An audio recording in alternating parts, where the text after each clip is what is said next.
Ah, there you are, my dear friend. Come in out of the cold and warm yourself by the fire. I was just perusing the volumes on the dusty old shelves of this library for something to read before retiring. Who do we have? Blackwood, James, Lovecraft, Poe. Quite the collection. Would you care to hear something? You would? Splendid. Now, let me see. Ah, here we are. I believe I have the very thing.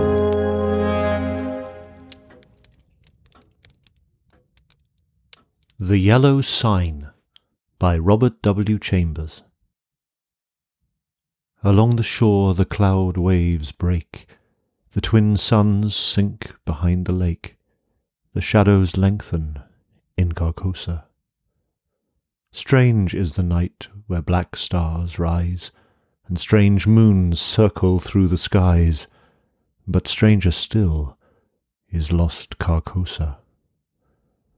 Songs that the Hyades shall sing, where flap the tatters of the king, must die unheard in dim Carcosa.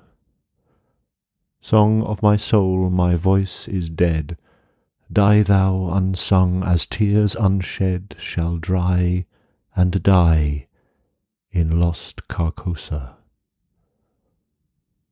Casilda's Song in The King in Yellow, Act 1, Scene 2. Being the contents of an unsigned letter sent to the author. There are so many things which are impossible to explain. Why should certain chords in music make me think of the brown and golden tints of autumn foliage? Why should the Mass of Sainte Cécile send my thoughts wandering among caverns whose walls blaze with ragged masses of virgin silver? What was it in the roar and turmoil of Broadway at 6 o'clock that flashed before my eyes the picture of a still Breton forest, where sunlight filtered through spring foliage, and Sylvia bent, half curiously, half tenderly, over a small green lizard, murmuring, "To think that this also is a little ward of God." When I first saw the watchman, his back was towards me. I looked at him indifferently until he went into the church. I paid no more attention to him than I had to any other man who lounged through Washington Square that morning, and when I shut my window and turned back into my studio, I had forgotten him. Late in the afternoon, the day being warm, I raised the window again and leaned out to get a sniff of air. A man was standing in the courtyard of the church, and I noticed him again with as little interest as I had that morning. I looked across the square to where the fountain was playing, and then, with my mind filled with vague impressions of trees, asphalt drives, and the moving groups of nursemaids and holiday-makers, I started to walk back to my easel. As I turned, my listless glance included the man below in the churchyard. His face was toward me now, and with a perfectly involuntary movement I bent to see it. At the same moment he raised his head and looked at me. Instantly I thought of a coffin worm. Whatever it was about the man that repelled me, I did not know, but the impression of a plump, white grave worm was so intense and nauseating that I must have shown it in my expression, for he turned his puffy face away with a movement which made me think of a disturbed grub in a chestnut. I went back to my easel and motioned the model to resume her pose. After working a while, I was satisfied that I was spoiling what I had done as rapidly as possible, and I took up a palette knife and scraped the colour out again. The flesh tones were sallow and unhealthy, and I did not understand how I could have painted such sickly colour into a study which before that had glowed with healthy tones. I looked at Tessie. She had not changed, and the clear flush of health dyed her neck and cheeks as I frowned. "Is it something I've done?" she said. "No, I've made a mess of this arm, and for the life of me I can't see how I came to paint such mud as that into the canvas," I replied. "Don't I pose well?" she insisted. "Of course, perfectly." "Then it's not my fault?" "No, it's my own." "I'm very sorry," she said. I told her she could rest while I applied rag and turpentine to the plague spot on my canvas, and she went off to smoke a cigarette and look over the illustrations in the Courrier Français. I did not know whether it was something in the turpentine or a defect in the canvas, but the more I scrubbed, the more that gangrene seemed to spread. I worked like a beaver to get it out, and yet the disease appeared to creep from limb to limb of the study before me. Alarmed, I strove to arrest it, but now the colour on the breast changed, and the whole figure seemed to absorb the infection as a sponge soaks up water. Vigorously I plied palette-knife, turpentine, and scraper, thinking all the time what a séance I should hold with Duval, who had sold me the canvas. But soon I noticed that it was not the canvas which was defective, nor yet the colours of Edward. Must be the turpentine, I thought angrily, or else my eyes have become so blurred and confused by the afternoon light that I can't see straight. I called Tessie, the model. She came and leaned over my chair, blowing rings of smoke into the air. "What have you been doing to it?" she exclaimed. "Nothing," I growled. "It must be this turpentine." "What a horrible colour it is now," she continued. "Do you think my flesh resembles green cheese?" "No, I don't," I said angrily. "Did you ever know me to paint like that before?" "No, indeed." "Well, then." "It must be the turpentine or something," she admitted. She slipped on a Japanese robe and walked to the window. I scraped and rubbed until I was tired, and finally picked up my brushes and hurled them through the canvas with a forcible expression, the tone alone of which reached Tessie's ears. Nevertheless, she promptly began, "That's it. Swear and act silly and ruin your brushes. You've been 3 weeks on that study, and now look. What's the good of ripping the canvas? What creatures artists are!" I felt about as much ashamed as I usually did after such an outbreak, and I turned the ruined canvas to the wall. Tessie helped me clean my brushes, and then danced away to dress. From the screen she regaled me with bits of advice concerning whole or partial loss of temper, until, thinking perhaps I had been tormented sufficiently, she came out to implore me to button her waist where she could not reach it on the shoulder. "Everything went wrong from the time you came back from the window and talked about that horrid man you saw in the churchyard," she announced. "Yes, he probably bewitched the picture," I said, yawning. I looked at my watch. "It's after 6, I know," said Tessie, adjusting her hat before the mirror. "Yes," I replied. "I didn't mean to keep you so long." I leaned out of the window, but recoiled with disgust, for the young man with the pasty face stood below in the churchyard. Tessie saw my gesture of disapproval and leaned from the window. "Is that the man you don't like?" she whispered. I nodded. "I can't see his face, but he does look fat and soft somewhere or other," she continued, turning to look at me. "He reminds me of a dream, an awful dream I once had. Or," she mused, looking down at her shapely shoes, "was it a dream after all?" "How should I know?" I smiled. Tessie smiled in reply. "You were in it," she said, "so perhaps you might know something about it." "Tessie, Tessie," I protested. "Don't you dare flatter by saying you dream about me." "But I did," she insisted. "Shall I tell you about it?" "Go ahead," I replied, lighting a cigarette. Tessie leaned back on the open window-sill and began very seriously. "One night last winter I was lying in bed thinking about nothing at all in particular. I had been posing for you, and I was tired out, yet it seemed impossible for me to sleep. I heard the bells in the city ring 10, 11, and midnight. I must have fallen asleep about midnight, because I don't remember hearing the bells after that. It seemed to me that I had scarcely closed my eyes when I dreamed that something impelled me to go to the window. I rose, and raising the sash, leaned out. 25th Street was deserted as far as I could see. I began to be afraid. Everything outside seemed so black and uncomfortable. Then the sound of wheels in the distance came to my ears, and it seemed to me as though that was what I must wait for. Very slowly the wheels approached, and finally I could make out a vehicle moving along the street. It came nearer and nearer, and when it passed beneath my window, I saw it was a hearse. Then, as I trembled with fear, the driver turned and looked straight at me. When I awoke, I was standing by the open window, shivering with cold, but the black-plumed hearse and driver were gone. I dreamed this dream again in March last, and again awoke beside the open window. Last night the dream came again. You remember how it was raining? When I awoke, standing at the open window, my nightdress was soaked." "But where did I come into the dream?" I asked. You were in the coffin, but you were not dead." "In the coffin?" "Yes." "How did you know? Could you see me?" "No, I only knew you were there." "Had you been eating Welsh rarebits or lobster salad?" I began laughing, but the girl interrupted me with a frightened cry. "Hello, what's up?" I said as she shrank into the embrasure by the window. The man below in the churchyard. He drove the hearse."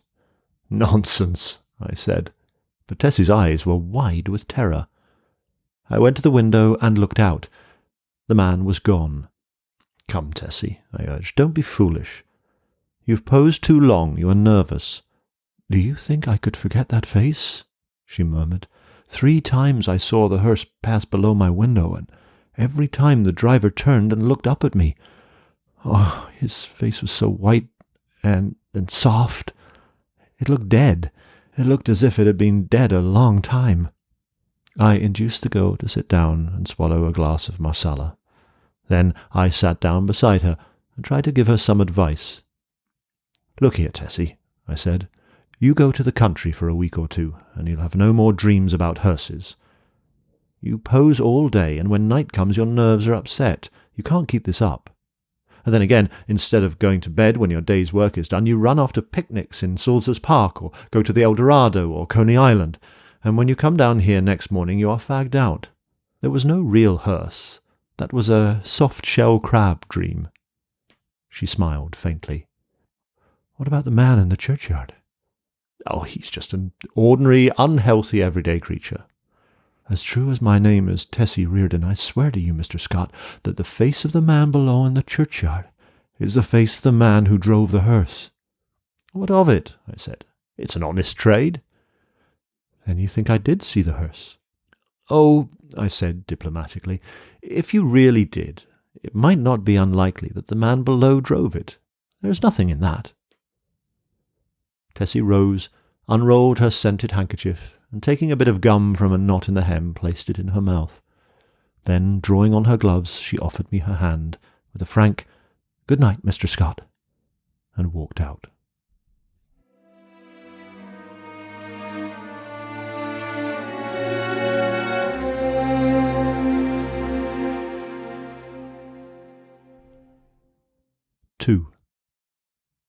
The next morning, Thomas, the bellboy, brought me the Herald and a bit of news. The church next door had been sold. I thanked heaven for it, not that, being a Catholic, I had any repugnance for the congregation next door, but because my nerves were shattered by a blatant exhorter whose every word echoed through the aisle of the church as if it had been my own rooms, and who insisted on his R's with a nasal persistence which revolted every instinct.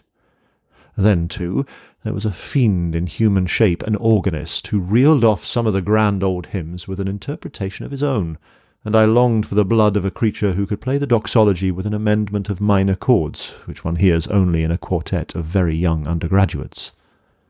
I believe the minister was a good man, but when he bellowed, "And the Lord said unto Moses, the Lord is a man of war, the Lord is his name, my wrath shall wax hot, and I will kill you with the sword," I wondered how many centuries of purgatory it would take to atone for such a sin.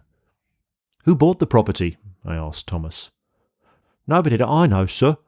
They do say the gent what owns these here Hamilton flats was looking at it. He might be building more studios." I walked to the window.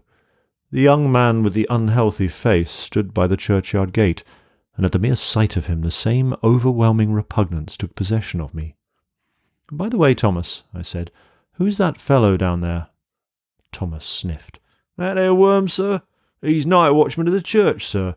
He makes me tired of sitting out all night on them steps and looking at ye insulting like. I'd have punched his head, sir, beg pardon, sir."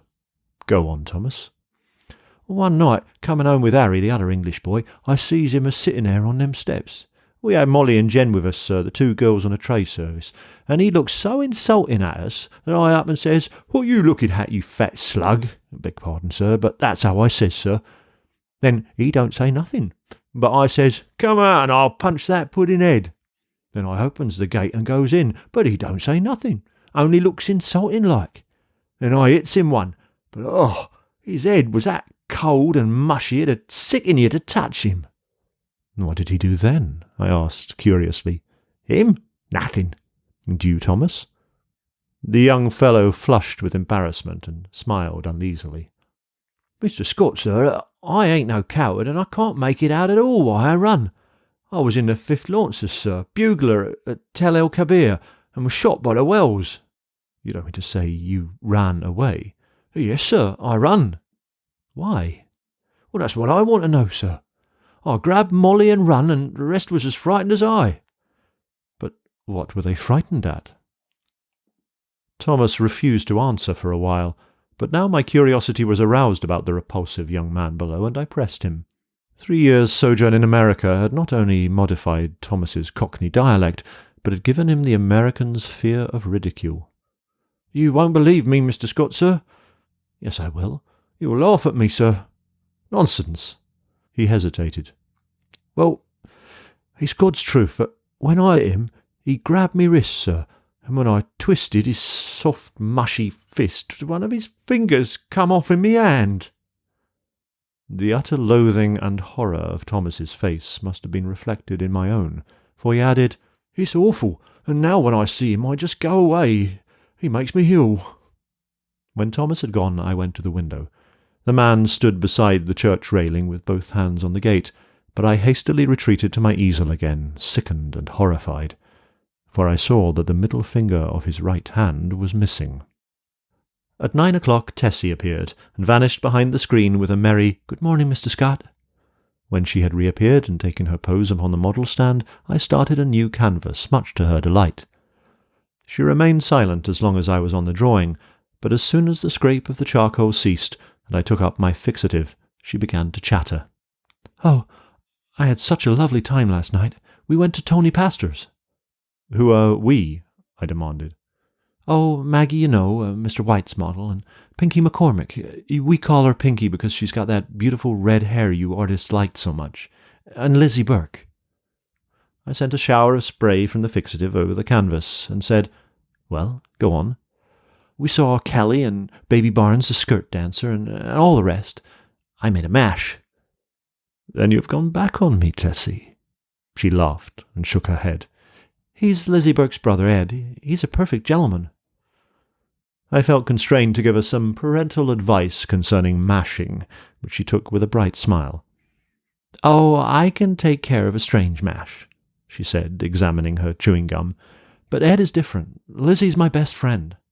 Then she related how Ed had come back from the stocking mill in Lowell, Massachusetts, to find her and Lizzie grown up, and what an accomplished young man he was, and how he thought nothing of squandering $50 for ice cream and oysters to celebrate his entry as clerk into the woolen department of Macy's. Before she finished, I began to paint, and she resumed the pose, smiling and chattering like a sparrow. By noon I had the study fairly well rubbed in, and Tessie came to look at it. "That's better," she said. I thought so too, and ate my lunch with a satisfied feeling that all was going well. Tessie spread her lunch on a drawing table opposite me, and we drank our claret from the same bottle and lighted our cigarettes from the same match. I was very much attached to Tessie. I had watched her shoot up into a slender but exquisitely formed woman from a frail, awkward child. She had posed for me during the last 3 years, and among all my models she was my favourite. It would have troubled me very much indeed if she had become tough, or fly, as the phrase goes, but I never noticed any deterioration of her manner, and felt at heart that she was all right. She and I never discussed morals at all, and I had no intention of doing so, partly because I had none myself, and partly because I knew she would do what she liked in spite of me. Still, I did hope she would steer clear of complications, because I wished her well, and then also I had a selfish desire to retain the best model I had. I knew that mashing, as she termed it, had no significance with girls like Tessie, and that such things in America did not resemble in the least the same things in Paris. Yet, having lived with my eyes open, I also knew that somebody would take Tessie away some day, in one manner or another, and though I professed to myself that marriage was nonsense, I sincerely hoped that in this case there would be a priest at the end of the vista. I am a Catholic. When I listen to High Mass, when I sign myself, I feel that everything, including myself, is more cheerful, and when I confess, it does me good. A man who lives as much alone as I do must confess to somebody. Then again, Sylvia was Catholic, and it was reason enough for me. But I was speaking of Tessie, which is very different. Tessie was also a Catholic, and much more devout than I, so taking it all in all, I had little fear for my pretty model until she should fall in love. But then I knew that fate alone would decide her future for her, and I prayed inwardly that fate would keep her away from men like me, and throw into her path nothing but Ed Burkes and Jimmy McCormicks, bless her sweet face. Tessie sat blowing rings of smoke up to the ceiling and tinkling the ice in her tumbler. "Do you know, kid, that I also had a dream last night?" I observed. I sometimes called her the kid. "Not about that man," she laughed. "Exactly. A dream similar to yours, only much worse." It was foolish and thoughtless of me to say this, but you know how little tact the average painter has. "I must have fallen asleep about 10 o'clock, I continued, and after a while I dreamt that I awoke. So plainly did I hear the midnight bells, the wind in the tree branches, and the whistle of the steamers from the bay, that even now I can scarcely believe I was not awake. I seemed to be lying in a box which had a glass cover. Dimly I saw the street lamps as I passed, for I must tell you, Tessie, the box in which I reclined appeared to lie in a cushioned wagon, which jolted me over a stony pavement. After a while I became impatient and tried to move, but the box was too narrow. My hands were crossed on my breast, so that I could not raise them to help myself. I listened, and then tried to call. My voice was gone. I could hear the trample of the horses attached to the wagon, and even the breathing of the driver. Then another sound broke upon my ears like the raising of a window sash. I managed to turn my head a little, and I found I could look not only through the glass cover of my box, but also through the glass panes in the side of the covered vehicle. I saw houses, empty and silent, with neither light nor life about any of them excepting one. In that house a window was open on the first floor, and a figure all in white stood looking down into the street. It was you. Tessie had turned her face away from me, and leaned on the table with her elbow. "I could see your face," I resumed, "and it seemed to me to be very sorrowful. Then we passed on and turned into a narrow black lane. Presently the horses stopped. I waited and waited, closing my eyes with fear and impatience, but all was silent as the grave. After what seemed to me hours, I began to feel uncomfortable. A sense that somebody was close to me made me unclose my eyes. Then I saw the white face of the hearse driver looking at me through the coffin lid. A sob from Tessie interrupted me. She was trembling like a leaf. I saw that I had made an ass of myself, and attempted to repair the damage. "Why, Tess," I said, "I only told you this to show you what influence your story might have on another person's dreams. You don't suppose I really lay in a coffin, do you? What are you trembling for? Don't you see that your dream and my unreasonable dislike for that inoffensive watchman of the church simply set my brain working as soon as I fell asleep?" She laid her head between her arms, and sobbed as if her heart would break. What a precious triple donkey I had made of myself. But I was about to break my record. I went over and put my arm about her. "Tessie, dear, forgive me," I said. "I had no business to frighten you with such nonsense. You are too sensible a girl, too good a Catholic to believe in dreams." Her hand tightened on mine, and her head fell back on my shoulder, but she still trembled, and I petted her and comforted her. "Come, Tess, open your eyes and smile." Her eyes opened with a slow, languid movement and met mine, but her expression was so queer that I hastened to reassure her again. "It's all humbug, Tessie. You surely are not afraid that any harm will come to you because of that?" "No," she said, but her scarlet lips quivered. "Then what's the matter? Are you afraid?" "Yes. Not for myself." "For me, then?" I demanded gaily. For you, she murmured in a voice almost inaudible. I care for you.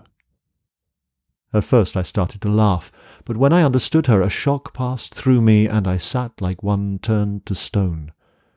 This was the crowning piece of idiocy I had committed. During the moment which elapsed between her reply and my answer, I thought of 1,000 responses to that innocent confession. I could pass it by with a laugh. I could misunderstand her and reassure her as to my health. I could simply point out that it was impossible she could love me. But my reply was quicker than my thoughts, and I might think and think now when it was too late, for I had kissed her on the mouth. That evening I took my usual walk in Washington Park, pondering over the occurrences of the day. I was thoroughly committed. There was no back out now, and I stared the future straight in the face. I was not good, not even scrupulous, but I had no idea of deceiving either myself or Tessie. The one passion of my life lay buried in the sunlit forests of Brittany. Was it buried forever? Hope cried no. For 3 years I had been listening to the voice of hope, and for 3 years I had waited for a footstep on my threshold. Had Sylvia forgotten? No, cried hope. I said that I was not good. That is true, but still I was not exactly a comic opera villain. I had led an easy-going, reckless life, taking what invited me of pleasure, deploring and sometimes bitterly regretting consequences. In one thing alone except my painting was I serious, and that was something which lay hidden, if not lost, in the Breton forests. It was too late now for me to regret what had occurred during the day. Whatever it had been, pity, a sudden tenderness for sorrow, or the more brutal instinct of gratified vanity, it was all the same now. And unless I wished to bruise an innocent heart, my path lay marked before me. The fire and strength, the depth of passion of a love which I had never even suspected with all my imagined experience in the world, left me no alternative but to respond or send her away. Whether because I am so cowardly about giving pain to others, or whether it was that I have little of the gloomy Puritan in me, I do not know. But I shrank from disclaiming responsibility for that thoughtless kiss, and, in fact, had no time to do so before the gates of her heart opened and the flood poured forth. Others, who habitually do their duty and find a sullen satisfaction in making themselves and everybody else unhappy, might have withstood it. I did not. I dared not. After the storm had abated, I did tell her that she might better have loved Ed Burke and worn a plain gold ring, but she would not hear of it, and I thought perhaps that as long as she had decided to love somebody she could not marry, it had better be me. I at least could treat her with an intelligent affection, and whenever she became tired of her infatuation, she could go none the worse for it. For I was decided on that point, although I knew how hard it would be. I remembered the usual termination of platonic liaisons, and thought how disgusted I had been whenever I heard of one. I knew I was undertaking a great deal for so unscrupulous a man as I was, and I dreaded the future, but never for one moment did I doubt that she was safe with me. Had it been anybody but Tessie, I should not have bothered my head about scruples, for it did not occur to me to sacrifice Tessie as I would have sacrificed a woman of the world. I looked the future squarely in the face and saw the several probable endings to the affair. She would either tire of the whole thing, or become so unhappy that I should have either to marry her or go away. If I married her, we would be unhappy, I with a wife unsuited to me, and she with a husband unsuitable for any woman, for my past life could scarcely entitle me to marry. If I went away, she might either fall ill, recover, and marry some Eddie Burke, or she might recklessly or deliberately go and do something foolish. On the other hand, if she tired of me, Then her whole life would be before her, with beautiful vistas of Eddie Burkes and marriage rings and twins and Harlem flats and heaven knows what. As I strolled along through the trees by the Washington Arch, I decided that she should find a substantial friend in me anyway, and the future could take care of itself. Then I went into the house and put on my evening dress, for the little faintly perfumed note on my dresser said, "Have a cab at the stage door at 11." And the note was signed, "Edith Carmichael, Metropolitan Theatre, June 19th, 1890... I took supper that night, or rather we took supper, Miss Carmichael and I, at Solari's, and the dawn was just beginning to gild the cross on the Memorial Church as I entered Washington Square after leaving Edith at the Brunswick. There was not a soul in the park as I passed among the trees and took the walk which leads from the Garibaldi statue to the Hamilton apartment house, but as I passed the churchyard I saw a figure sitting on the stone steps. In spite of myself, a chill crept over me at the sight of the white, puffy face, and I hastened to pass. Then he said something which might have been addressed to me, or might merely have been a mutter to himself, but a sudden furious anger flamed up within me that such a creature should address me. For an instant I felt like wheeling about and smashing my stick over his head, but I walked on, and entering the Hamilton went to my apartment. For some time I tossed about the bed, trying to get the sound of his voice out of my ears, but could not. It filled my head, that muttering sound, like thick, oily smoke from a fat-rendering vat, or an odour of noisome decay. And as I lay and tossed about, the voice in my ears seemed more distinct, and I began to understand the words he had muttered. They came to me slowly, as if I had forgotten them, and at last I could make some sense out of the sounds. It was this: "Have you found the yellow sign? Have you found the yellow sign? Have you found the yellow sign?" I was furious. What did he mean by that? Then, with a curse upon him and his, I rolled over and went to sleep. But when I awoke later, I looked pale and haggard, for I had dreamed the dream of the night before, and it troubled me more than I cared to think. I dressed and went down into my studio. Tessie sat by the window, but as I came in she rose and put both arms around my neck for an innocent kiss. She looked so sweet and dainty that I kissed her again, and then sat down before the easel. "Hello, where's the study I began yesterday?" I asked. Tessie looked conscious, but did not answer. I began to hunt among the piles of canvases, saying, "Hurry up, Tess, and get ready. We must take advantage of the morning light." When at last I gave up the search among the other canvases and turned to look around the room for the missing study, I noticed Tessie standing by the screen with her clothes still on. "What's the matter?" I asked. "Don't you feel well?" "Yes." "Then hurry." "Do you want me to pose as I have always posed?" Then I understood. Here was a new complication.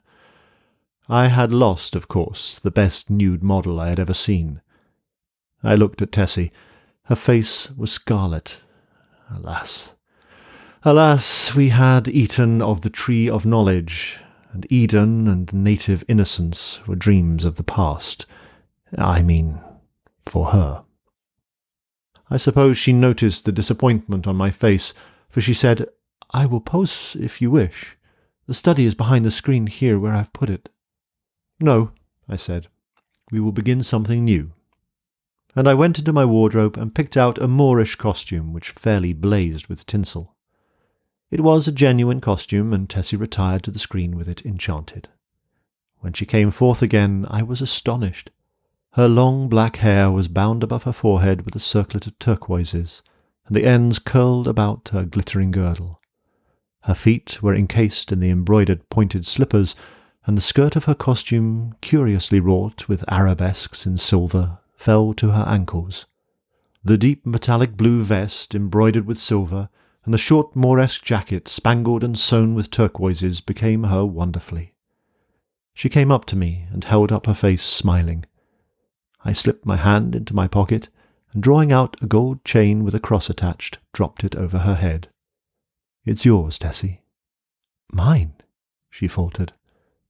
"Yours. Now, go and pose." Then, with a radiant smile, she ran behind the screen and presently reappeared with a little box on which was written my name. "I had intended to give it to you when I went home tonight," she said, "but I can't wait now." I opened the box. On the pink cotton inside lay a clasp of black onyx, on which was inlaid a curious symbol or letter in gold. It was neither Arabic nor Chinese, nor, as I found afterwards, did it belong to any human script. "It's all I had to give you for a keepsake," she said timidly. I was annoyed, but I told her how much I should prize it, and promised to wear it always. She fastened it on my coat beneath the lapel. "How foolish, Tess, to go and buy me such a beautiful thing as this," I said. "I did not buy it," she laughed. "Where did you get it?" Then she told me how she had found it one day while coming from the aquarium in the Battery, how she had advertised it and watched the papers, but at last gave up all hopes of finding the owner. "That was last winter," she said, "the very day I had the first horrid dream about the hearse."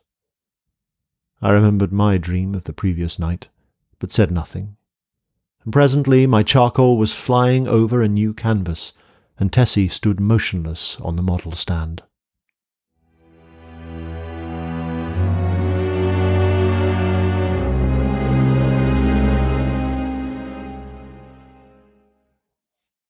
"3. The day following was a disastrous one for me. While moving a framed canvas from one easel to another, my foot slipped on the polished floor, and I fell heavily on both wrists. They were so badly sprained that it was useless to attempt to hold a brush, and I was obliged to wander about the studio, glaring at unfinished drawings and sketches, until despair seized me and I sat down to smoke and twiddle my thumbs with rage. The rain blew against the windows and rattled on the roof of the church, driving me into a nervous fit with its interminable patter. Tessie sat sewing by the window, and every now and then raised her head and looked at me with such innocent compassion that I began to feel ashamed of my irritation, and looked about for something to occupy me. I had read all the papers and all the books in the library, but for the sake of something to do I went to the bookcases and shoved them open with my elbow. I knew every volume by its colour, and examined them all, passing slowly around the library and whistling to keep up my spirits. I was turning to go into the dining-room when my eye fell upon a book bound in yellow, standing in a corner of the top shelf of the last bookcase. I did not remember it, and from the floor could not decipher the pale lettering on the back, so I went to the smoking-room and called Tessie. She came in from the studio and climbed up to reach the book. "What is it?" I asked. "The King in Yellow." I was dumbfounded. Who had placed it there? How came it in my rooms? I had long ago decided that I should never open that book, and nothing on earth could have persuaded me to buy it. Fearful lest curiosity might tempt me to open it, I had never even looked at it in bookstores. If I ever had any curiosity to read it, the awful tragedy of young Castaigne, whom I knew, prevented me from exploring its wicked pages. I had always refused to listen to any description of it, and indeed nobody ever ventured to discuss the second part aloud, so I had absolutely no knowledge of what those leaves might reveal. I stared at the poisonous yellow binding as I would at a snake. "Don't touch it, Tessie," I said. "Come down." Of course my admonition was enough to arouse her curiosity. Before I could prevent it, she took the book and, laughing, danced away into the studio with it. I called to her, but she slipped away with a tormenting smile at my helpless hands, and I followed her with some impatience. "Tessie," I cried, entering the library, "listen, I am serious. Put that book away. I do not wish you to open it." The library was empty. I went into both drawing-rooms, then into the bedrooms, laundry, kitchen, and finally returned to the library and began a systematic search. She had hidden herself so well that it was half an hour later when I discovered her, crouching white and silent by the latticed window in the storeroom above. At the first glance I saw that she had been punished for her foolishness. The king in yellow lay at her feet, but the book was open at the second part. I looked at Tessie and saw it was too late. She had opened The King in Yellow. Then I took her by the hand and led her into the studio. She seemed dazed, and when I told her to lie down on the sofa, she obeyed me without a word.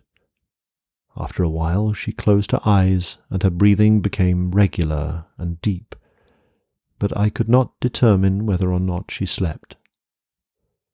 For a long while I sat silently beside her, but she neither stirred nor spoke. And at last I rose, and entering the unused storeroom, took the yellow book in my least injured hand. It seemed heavy as lead, but I carried it into the studio again, and sitting down on the rug beside the sofa, opened it, and read it through from beginning to end. When, faint with the excess of my emotions, I dropped the volume, and leaned wearily back against the sofa, Tessie opened her eyes and looked at me. We had been speaking for some time in a dull, monotonous strain before I realized that we were discussing The King in Yellow. Oh, the sin of writing such words, words which are clear as crystal, limpid and musical as bubbling springs, words which sparkle and glow like the poisoned diamonds of the Medicis. Oh, the wickedness, the hopeless damnation of a soul who could fascinate and paralyze human creatures with such words, words understood by the ignorant and wise alike, words which are more precious than jewels, more soothing than heavenly music, more awful than death itself. We talked on, unmindful of the gathering shadows, and she was begging me to throw away the clasp of black onyx quaintly inlaid with what we now knew to be the yellow sign. I shall never know why I refused, though even at this hour here in my bedroom as I write this confession, I should be glad to know what it was that prevented me from tearing the yellow sign from my breast and casting it into the fire. I am sure I wished to do so, but Tessie pleaded with me in vain. Night fell, and the hours dragged on, but still we murmured to each other of the king and the pallid mask, and midnight sounded from the misty spires in the fog-wrapped city. We spoke of Hastur and of Casilda, while outside the fog rolled against the blank window-panes, as the cloud waves roll and break on the shores of Hali. The house was very silent now, and not a sound from the misty streets broke the silence. Tessie lay among the cushions, her face a grey blot in the gloom, but her hands were clasped in mine, and I knew that she knew and read my thoughts as I read hers, for we had understood the mystery of the Hyades, and the phantom of truth was laid. Then, as we answered each other, swiftly, silently, thought on thought, the shadows stirred in the gloom about us, and far in the distant streets we heard a sound. Nearer and nearer it came, the dull crunching of wheels, nearer and yet nearer, and now, outside before the door, it ceased, and I dragged myself to the window and saw a black-plumed hearse. The gate below opened and shut, and I crept shaking to my door and bolted it. But I knew no bolts, no locks could keep that creature out who was coming for the yellow sign. And now I heard him moving very softly along the hall. Now he was at the door, and the bolts rotted at his touch. Now he had entered. With eyes starting from my head, I peered into the darkness, but when he came into the room, I did not see him. It was only when I felt him envelop me in his cold, soft grasp that I cried out and struggled with deadly fury, but my hands were useless, and he tore the onyx clasp from my coat and struck me full in the face. Then, as I fell, I heard Tessie's soft cry, and her spirit fled to God. And even while falling, I longed to follow her, for I knew that the King in Yellow had opened his tattered mantle, and there was only Christ to cry to now. I could tell more, but I cannot see what help it will be to the world. As for me, I am past human help or hope. As I lie here writing, careless even whether or not I die before I finish, I can see the doctor gathering up his powders and vials with a vague gesture to the good priest beside me, which I understand. They will be very curious to know the tragedy, they of the outside world, who write books and print millions of newspapers. But I shall write no more. The Father Confessor will seal my last words with the seal of sanctity when his holy office is done. They of the outside world may send their creatures into wrecked homes and death-smitten firesides, and their newspapers will batten on blood and tears. But with me their spies must halt before the confessional. They know that Tessie is dead, and that I am dying. They know how the people in the house, aroused by an infernal scream, rushed into my room and found one living and two dead. But they do not know what I shall tell them now. They do not know that the doctor said, as he pointed to a horrible, decomposed heap on the floor, the livid corpse of the watchman from the church, "I have no theory, no explanation. That man must have been dead for months. I think I am dying. I wish the priest would